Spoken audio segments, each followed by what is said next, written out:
ನಮ್ಮ ಚಿಂತಾಮಣಿ ವಿಧಾನಸಭಾ ಕ್ಷೇತ್ರದ ಹಾಲಿ ಶಾಸಕರಾದಂಥ ಹಾಗೂ ಮಾಜಿ ಉನ್ನತ ಶಿಕ್ಷಣ ಸಚಿವರು, ಮಾಜಿ ಚಿಕ್ಕಬಳ್ಳಾಪುರ ಜಿಲ್ಲಾ ಉಸ್ತುವಾರಿ ಸಚಿವರಾದಂಥ ಡಾಕ್ಟರ್ MC ಸುಧಾಕರ್ ಸರ್ ಅವರಿಗೆ ನನ್ನ ಒಂದು ಗೌರವಾನ್ವಿತ ನಮಸ್ಕಾರಗಳು. ನನ್ನ ಹೆಸರು YN ಮಂಜುನಾಥ, ಯರಕೋಟೆ ಗ್ರಾಮ. ಈಗಾಗಲೇ ತಮಗೂ ಸಹ ಪರಿಚಯಸ್ಥರಾಗಿದ್ದು, ಏನು ಯರಕೋಟೆಗೆ ಸಂಬಂಧಪಟ್ಟಂತೆ ನಾವು 3ನೇ ಹಂತವಾಗಿ ಯರಕೋಟೆಯಿಂದ ನಾವು ಡೆಲ್ಲಿವರೆಗೂ ಒಂದು ಸಾಮಾಜಿಕ ನ್ಯಾಯಕ್ಕಾಗಿ ನಾವು ಹೋರಾಟಗಳನ್ನು ಮಾಡ್ತಾ ಇದ್ವಿ. ಈ ಹೋರಾಟಗಳನ್ನು ತಮಗೂ ಈಗಾಗಲೇ 4 ಪತ್ರಗಳು ಸಹ ನಾನು ಸ್ಪೀಡ್ ಪೋಸ್ಟು ಕೊರಿಯರ್ ಮುಖಾಂತರ ತಲುಪಿಸಿದ್ದೀನಿ. ತಮ್ಮಿಂದ ಯಾವುದೇ ರೀತಿಯಾದಂಥ ಉತ್ತರಗಳು ಬಂದಿಲ್ಲ. ಮತ್ತು ಇದಕ್ಕೆ ಸಂಬಂಧಪಟ್ಟಂತೆ ನಾನೇನು ಫ್ರೀಡಮ್ ಪಾರ್ಕಲ್ಲಿ ಸತ್ಯಾಗ್ರಹ ಮುಗಿಸ್ಕೊಂಡು ಯರಕೋಟೆ ಗ್ರಾಮಕ್ಕೆ ಬಂದ ಒಂದು 15-10 ದಿನಗಳಲ್ಲಿ ಏನು ವಾಲ್ಮೀಕಿ ಗುದ್ಲಿ ಪೂಜೆಗೆ ಬಂದಾಗ ಯರಕೋಟೆ ಗ್ರಾಮದ ಅಭಿವೃದ್ಧಿ ವಿಚಾರವಾಗಿ ರಸ್ತೆಗಳ ಬಗ್ಗೆ ಮತ್ತು ವಸತಿ ಗೃಹಗಳ ಬಗ್ಗೆ ತಮಗೆ ಗಮನಕ್ಕೂ ತಂದಿದ್ದೀವಿ. ತಾವು ಸಹ ಇಂಜಿನಿಯರ್ಗಳಿಗೆ ಮತ್ತು PDOಗಳಿಗೆ ಅವ್ರಿಗೆ ಸಂಬಂಧಪಟ್ಟ ಅಧಿಕಾರಿಗಳು ತಿಳಿಸಿದ್ರು. ಆದರೆ ಈ ವಿಚಾರವಾಗಿ ಯಾವುದೇ ರೀತಿಯಾದಂಥ ನಮಗೆ ಅನುಕೂಲವಾದಂಥ ಕೆಲಸಗಳು ಆಗಲಿಲ್ಲ. ಮತ್ತು ಈಗ ಯರಕೋಟೆಯಲ್ಲಿ ನಾನು ಯಾಕೆ ಇವೆಲ್ಲ ಮಾಡ್ತಾ ಇದ್ದೀನಿ ಅಂತ ಹೇಳಿದ್ರೆ, ಇವತ್ತು ಯಾರೋ ನಾನು ಚಿಕ್ಕ ವಯಸ್ಸಿನಿಂದಲೇ ಒಬ್ಬ ಹಿರಿಯರು ಹೇಳಿದ್ರು ಯರಕೋಟೆ ಗ್ರಾಮದ ವ್ಯಕ್ತಿತ್ವ ಬಗ್ಗೆ. ಆ ವಿಚಾರಗಳನ್ನು ಕೇಳಿದಂಥ ನಾನು ನಮ್ಮ ಯರಕೋಟೆ ಗ್ರಾಮವನ್ನು ಒಂದು ಯಾತ್ರಾಸ್ಥಳ ಮಾಡಿ ಒಂದು ಇಡೀ ದೇಶಕ್ಕೆ ಮಾದರಿ ಆಗುವಂಥ ರೀತಿಯಲ್ಲಿ ಮಾಡಬೇಕಂತ ನನ್ನ ಕನಸು ಇತ್ತು, ನನ್ನ ಗುರಿ. ಇದಕ್ಕೆ ತಕ್ಕಂತೆ ಈಗಾಗಲೇ ನಾನು 33 ವರ್ಷಗಳ ಕಾಲ ನಾನು ಈ ಗ್ರಾಮದಲ್ಲಿ ನನ್ನ ಕೈಲಾಗುವಂಥ ಹಲವಾರು ರೀತಿಯಾದಂಥ ಕೆಲಸಗಳನ್ನ ನಾನು ಮಾಡ್ಕೊಂಡು ಬಂದಿದ್ದೀನಿ. ಇದು ಇನ್ನೂ ಹೆಚ್ಚಿನ ರೀತಿಯಲ್ಲಿ ನಮ್ಮಂಥ ಬಡವರು ಒಂದು ರಾಜಕೀಯವಾಗಿ ಅಧಿಕಾರ ಪಡೆದು ಒಂದು ಸೇವೆ ಮಾಡೋಕ್ಕಾಗಲಿಲ್ಲ. ಇಲ್ಲ, ನಮ್ಮ ಕುಟುಂಬದ ಒಂದು ಆರ್ಥಿಕ ಪರಿಸ್ಥಿತಿ ನೋಡಿ ನಾನು ಒಂದು ಉನ್ನತ ಅಧಿಕಾರಿ ಆಗೋಕ್ಕೂ ನನಗೆ ಸಾಧ್ಯ ಆಗಲಿಲ್ಲ. ಆದರೆ ನನ್ನ ಗುರಿ ಏನಿತ್ತು, ಯರಕೋಟೆಯನ್ನು ಒಂದು ಯಾತ್ರಾಸ್ಥಳ ಮಾಡಬೇಕಂತ ಗುರಿ ಇತ್ತು. ಇದರ ಒಂದು ಗುರಿಯಿಂದ ಈಗಾಗಲೇ ಇವತ್ತು ಯರಕೋಟೆ ಒಂದು ಸಾಧನೆ, ನಮ್ಮ ಸಾಧನೆಗಳಿಂದ ಯರಕೋಟೆ ಒಂದು ಯಾತ್ರಾ ಸ್ಥಳಕ್ಕೆ ಮಾದರಿ ಆಗಿದೆ. ಆದರೆ ಈ ಒಂದು 33 ವರ್ಷಗಳ ಸ್ಥಳೀಯವಾಗಿ ನೋಡಿದಂಥ ಕೆಲವು ಜನ ನನ್ನ ಮೇಲೆ ಇಲ್ಲದೆ ಇರುವಂಥ ಆರೋಪಗಳನ್ನ ಮಾಡಿಕೊಂಡು ಇವತ್ತು ನಾನು ಮಾಡಿರುವಂಥ ಕೆಲಸಗಳು ಹೆಸರಿಗೆ ಬರ್ದಿರ ನಾನು ಮತ್ತೆ ಮುಂದೆ ಹೋಗೋಕ್ಕೆ ಯಾವುದೇ ರೀತಿ ಕೆಲಸ ಮಾಡಿದ್ರೂ ಪ್ರಯೋಜನ ಆಗದಿರುವಂಥ ಕೆಲವು ಕುತಂತ್ರಗಳು ಆಗ್ತಾ ಇದೆ. ಈ ಒಂದು ಕುತಂತ್ರಗಳಿಂದ ಒಂದು ಕಡೆ ನೋವಾಗಿದೆ.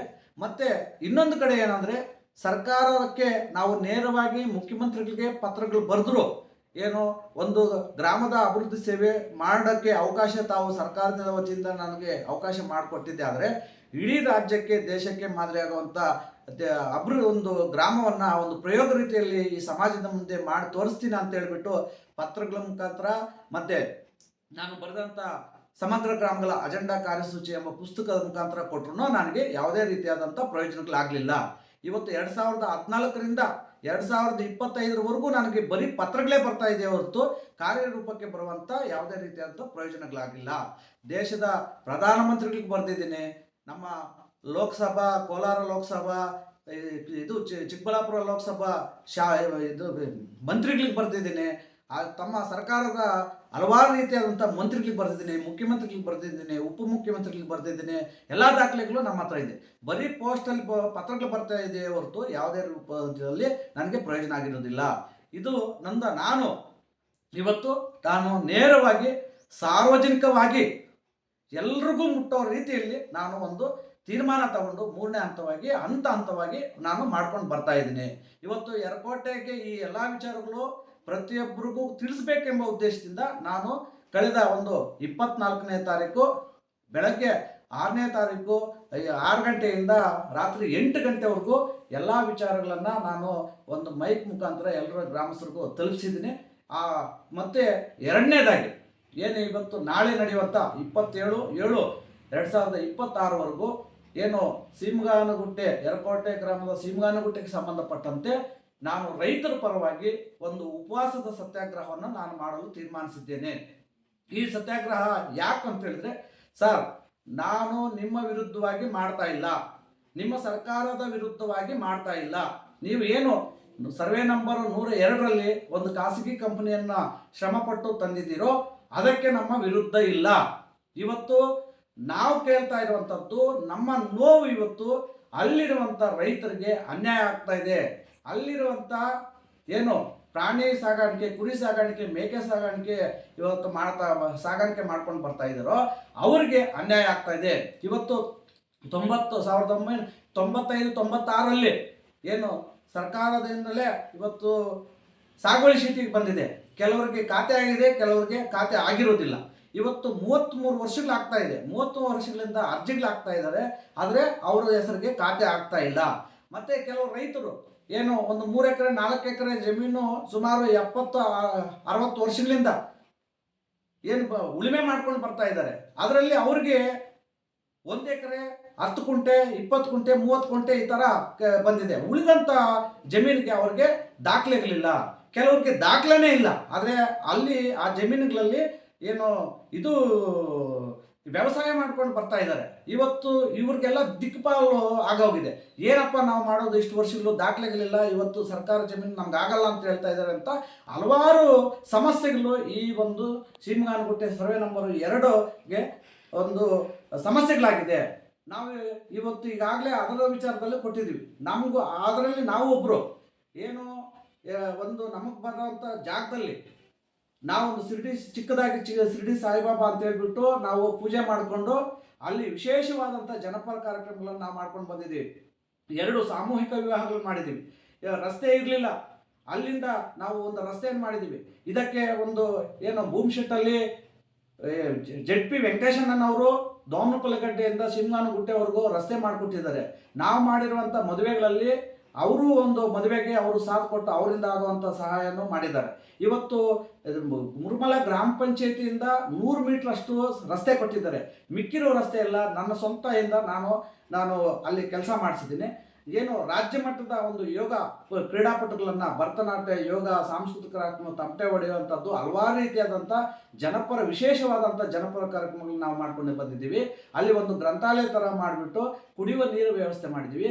ಅಲ್ಲಿರುವಂಥ ಸುತ್ತೂ ಇರುವಂಥ ಪ್ರಾಣಿ ಪಕ್ಷಿಗಳಿಗೆ ಸುಮಾರು 2015ರಿಂದ ನಾನು ಒಂದು ನೀರಿನ ವ್ಯವಸ್ಥೆ ಮಾಡಿದ್ದೀನಿ. ಅಲ್ಲಿ ನೀರಿಲ್ಲ ಅಂದರೆ ಟ್ಯಾಂಕರ್ಗಳ ಮುಖಾಂತರ ಮಾಡಿದ್ವಿ.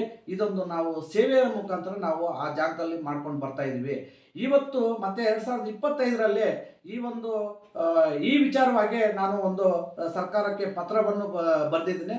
ಏನು ಗೋಶಾಲೆ ಮತ್ತು ಅನಾಥಾಶ್ರಮಕ್ಕಾಗಿ ಒಂದು 6 ಎಕರೆ ಜಮೀನನ್ನು ಕೊಡಿ ಅಂತ ಹೇಳ್ಬಿಟ್ಟು ತಮಗೂ ಕೊಟ್ಟಿದ್ದೀವಿ, ಮುಖ್ಯಮಂತ್ರಿಗಳಿಗೆ ಕೊಟ್ಟಿದ್ದೀವಿ, ಉಪಮುಖ್ಯಮಂತ್ರಿಗಳಿಗೆ ಕೊಟ್ಟಿದ್ವಿ. ಆದರೆ ಯಾವುದೇ ರೀತಿಯಾದಂಥ ನಮಗೆ ಇದರ ಬಗ್ಗೆ ಮಾಹಿತಿ ಇರೋದಿಲ್ಲ.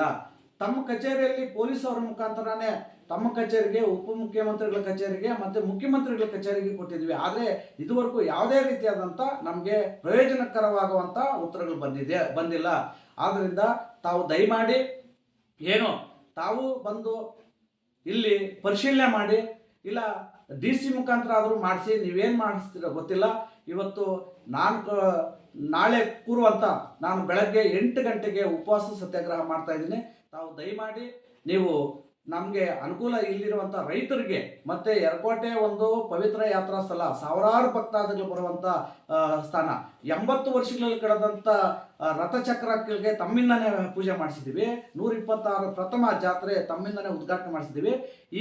ಈಗಾಗಲೇ ಈ ವಿಚಾರಗಳನ್ನು ನಾನು ಸುಮಾರು ಸಲ ಮೀಡಿಯಾ ಮುಖಾಂತರ, ಪತ್ರಿಕೆಗಳ ಮುಖಾಂತರ ನಾನು ತಿಳಿಸ್ತಾನೆ ಇದ್ದೀವಿ. ಆದ್ದರಿಂದ ತಮ್ಮ ಕಡೆಯಿಂದ ಯಾವುದೇ ರೀತಿಯಾದಂಥ ನಮಗೆ ವಿಚಾರಗಳು ತಲುಪ್ತಾ ಇಲ್ಲ. ಇವತ್ತು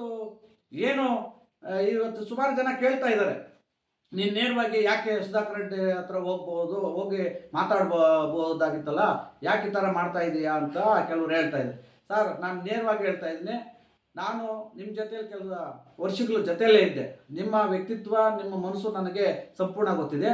ಆದರೆ ನಿಮ್ಮಲ್ಲಿರುವಂಥ ಕೆಲವು ನಾಯಕರಿಗೆ, ಒಬ್ಬ ದಲಿತನಾಗಿ ಒಬ್ಬ ಒಳ್ಳೆ ಬಟ್ಟೆಗಳು ಹಾಕ್ಕೊಂಡು ಇಲ್ಲ ನೇರವಾಗಿ ನಿಮ್ಮ ಜೊತೆಲಿ ಕೂತ್ಕೊಂಡು ನಿಮ್ಮ ಜೊತೆ ಮಾತಾಡೋದು ಕೆಲವು ನಾಯಕರಿಗೆ ಇಷ್ಟ ಇಲ್ಲ. ಇವತ್ತು ಆವತ್ತಿನ ದಿನಗಳಲ್ಲಿ ನನ್ನನ್ನು ಮುಂದೆ ತರಬೇಕು, ನನ್ನನ್ನು ಬೆಳೆಸಬೇಕು ಅಂತ ತಮ್ಮಲ್ಲಿ ಮನಸ್ಸಲ್ಲಿ ಇದ್ದರೂ ಸಹ ಕೆಲವು ವ್ಯಕ್ತಿಗಳು ಅದನ್ನು ತಪ್ಪಿಸಿದ್ರು. ಇವತ್ತು ನಾನು ಒಬ್ಬ ಗ್ರಾಮ ಪಂಚಾಯತ್ ಸದಸ್ಯನ ವಿಚಾರದಲ್ಲಿ ಮಾತ್ರ ನಾನು ನಿಮ್ಮಿಂದ ದೂರ ಆದೆ ಹೊರತು ಬೇರೆ ಇಲ್ಲ.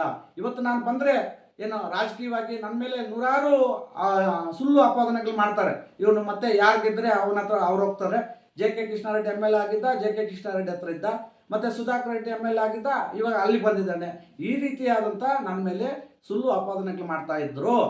ಇವತ್ತು ಮತ್ತೇನೂ ಮಾಡ್ತಾರೆ. ಈ ಒಂದು ಕಾರಣಕ್ಕೋಸ್ಕರ ನಾನು ಯಾವುದೇ ಪತ್ರ ಬರೆದ್ರು ನಿಮಗೆ ಸ್ಪೀಡ್ ಮುಖಾಂತರ, ಕೊರಿಯರ್ ಮುಖಾಂತರ ತಿಳಿಸ್ತಾ ಇದ್ದೀವಿ. ಇದನ್ನು ತಾವು ತಪ್ಪಾಗಿ ಅರ್ಥ ಮಾಡ್ಕೋಬೇಡಿ. ಇವತ್ತು ನಾನೊಬ್ಬ ಪಕ್ಷಾತೀತವಾಗಿ ಹಲವಾರು ರೀತಿಯಾದಂಥ ಯರಕೋಟೆ ಜನರ ಪರವಾಗಿ ಜನಪರ ಕಾರ್ಯಕ್ರಮಗಳು ಮಾಡಿರುವಂಥ ವ್ಯಕ್ತಿ.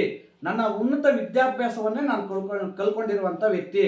ಇವತ್ತು ನನ್ನ 33 ವರ್ಷಗಳಲ್ಲಿ ನಾನು ಕಳೆದಂಥ ವಿದ್ಯೆ ಏನಿದೆಯೋ ಅದರ ನೋವಿದೆ ನನಗೆ ಗೊತ್ತಾಗಿದೆ. ಇವತ್ತು ನನ್ನ ಅನುಭವದಲ್ಲಿ ನಾನು ಮಾಡುವಂಥ ಕೆಲಸ, ಒಂದು ಗ್ರಾಮದಲ್ಲಿ ಮಾಡುವಂಥ ಕೆಲಸ ಇಡೀ ದೇಶಕ್ಕೆ ಮಾದರಿ ಆಗುವಂಥ ರೀತಿಯಲ್ಲಿ ಆಗಬೇಕು. ಇದು ನಾನು ಕಂಡಂಥ ಒಂದು ಕನಸು.